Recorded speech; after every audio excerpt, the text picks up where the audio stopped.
People lose things all the time. Take a deep breath and think about the last place. Park. I'll unlock the gates for you.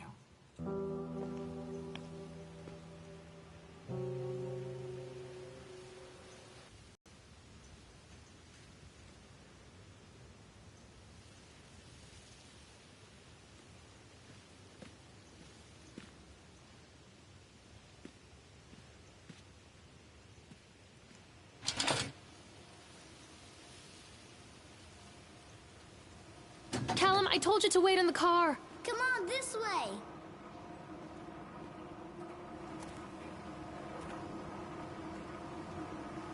There's something special about the entrance to an amusement park. Everyday lives. And on the other, anything we might dare to dream. It's no wonder Callum ran back inside. I wouldn't want to leave either. Attention employees, the park is now closed. Have a safe journey home.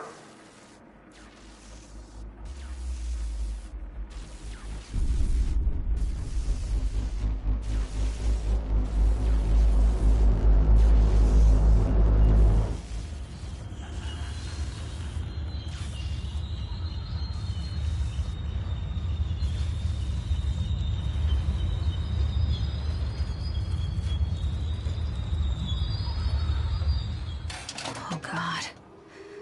The park. What happened here?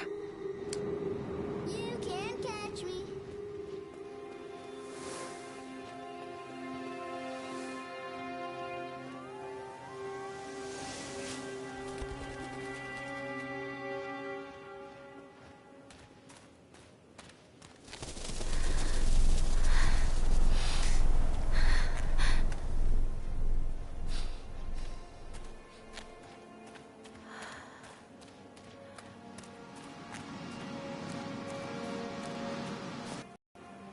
I think this belongs to Callum.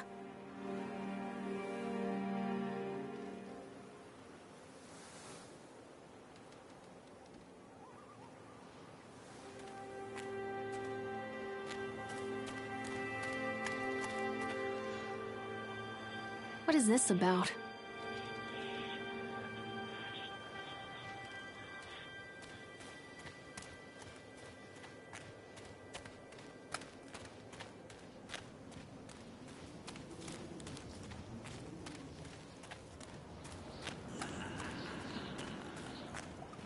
Callum, stay where you are.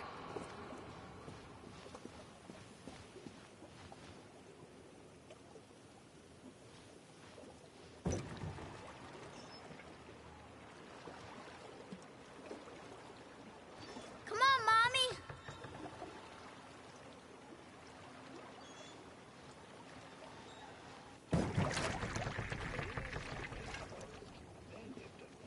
Woodcutter, his wife and his 2 children.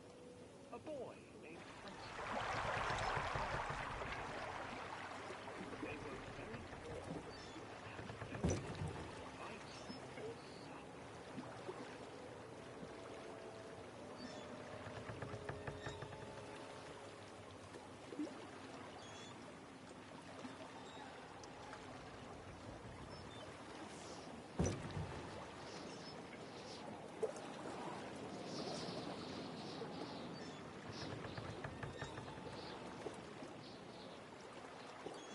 suck. Near a great forest, there lived a poor woodcutter, his wife and his 2 children. A boy named Hansel and a girl named Gretel.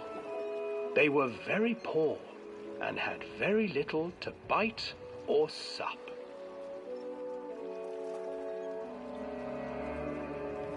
"What will become of us?" the woodcutter asked his wife one night. "I tell you what, husband, we will take the children into the thickest part of the forest tomorrow and abandon them there."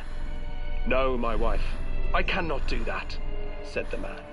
"Then we will all 4 starve, you fool." Hansel and Gretel overheard their parents talking, and Gretel began to weep.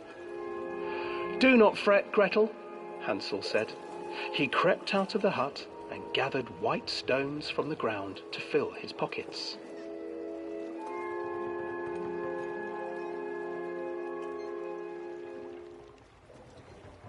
The next morning, the woodcutter leads the children into the forest. Before they leave, their mother gives them a slice of bread and warns them that they will get no more food that day. Clever Hansel leaves a trail of white stones behind them as they pass into the woods. When their father leaves them, the children wait a while, then follow the trail back to their parents' house.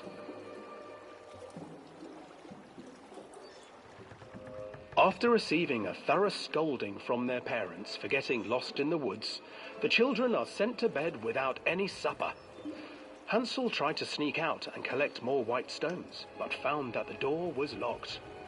"Tomorrow I will take them into the woods myself," the wife told the woodcutter. In the morning, their mother gave them a slice of bread and led them deep into the forest once again.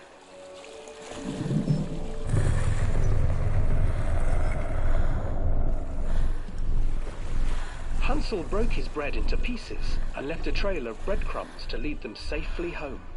But hungry-eyed birds snatched up the breadcrumbs and his trail was destroyed. Abandoned by their parents and unable to find the trail home, the children wandered in the forest for 3 days.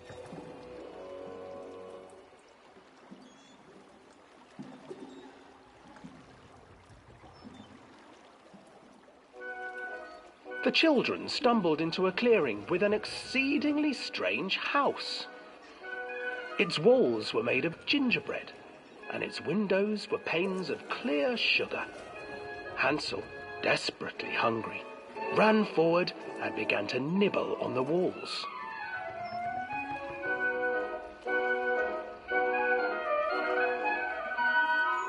"Nibble, nibble, little mouse. Who is nibbling at my house?" An old woman emerged from the house, sniffing the air and peering around with cloudy eyes. "Oh, you dear children, who brought you here? Just come in and stay with me. No harm will come to you." But Hansel and Gretel stayed back, for the old woman reminded them of their cruel mother. "Come, children, don't be afraid. I have something for you." The old woman offered them 2 enormous lollipops. The children took them and began to eat. "You see, nothing to fear here. Come inside," the old woman urged, and the children, still licking their sweets, followed.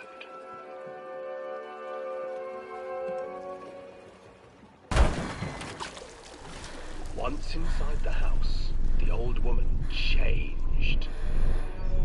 She stuffed Hansel into a cage and put Gretel to work, sweeping and cleaning her hut. "Your brother will make a good mouthful," the old witch told Gretel. "Once he is fattened up, I shall feast upon him."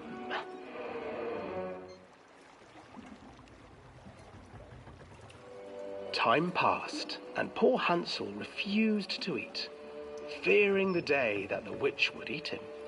The witch, for her part, grew impatient. "Today I will cook and eat your brother, Gretel. Climb inside and light the oven."